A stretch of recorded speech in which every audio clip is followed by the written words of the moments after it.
In the high desert of northern New Mexico, if you listen carefully, you just might hear something more than the wind. It's the underground sound of a man obsessed.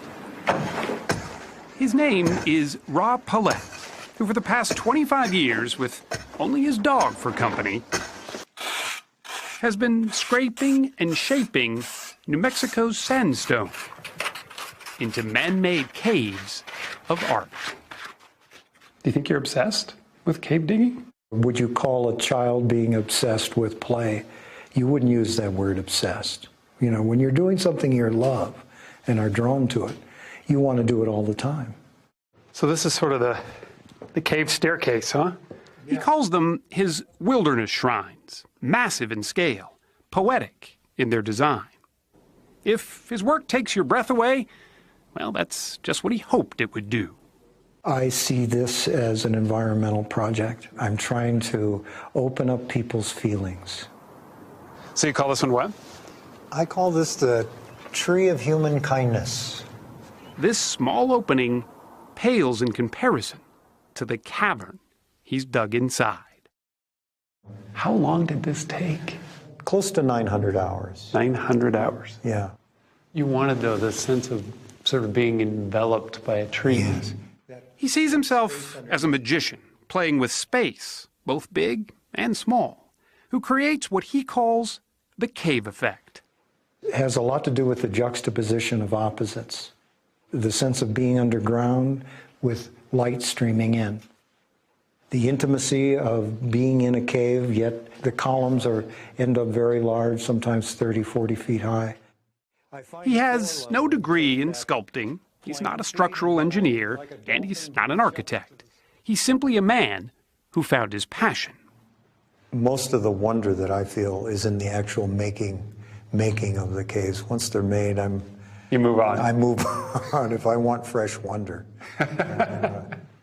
He's found that fresh wonder digging about a dozen caves so far, most commissioned by nearby residents who want a piece of livable art.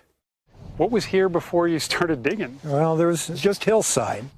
This cave along the Rio Grande River even has power, a wood floor, and a colorful bathtub with running water. It took Paulette 2 years to dig. He charged a mere $12 an hour in labor. You don't do this for the money. You're not getting rich off making these beautiful places. No, it's the process. You know, I'm having the time of my life. You can see the way they're offset here. Amazingly, Ra Paulette's designs have been largely unnoticed. Until recently, that is. I use only hand tools, shovels, mattocks, scrapers. A documentary filmmaker heard of the caves and spent 3 years following Paulette as he dug. The result was Cave Digger, a film so unique it was nominated for an Academy Award. I'm in the big time now, so... Suddenly, Ra Paulette was a caveman with a following. So I take it in your career as in real estate, you've never really had to sell caves before. This is definitely a first. Realtor Tom Abrams is now selling 2 of Paulette's caves, along with the 200 or so acres around them, for close to $1 million. But Paulette won't see any of that money. It all goes to the seller.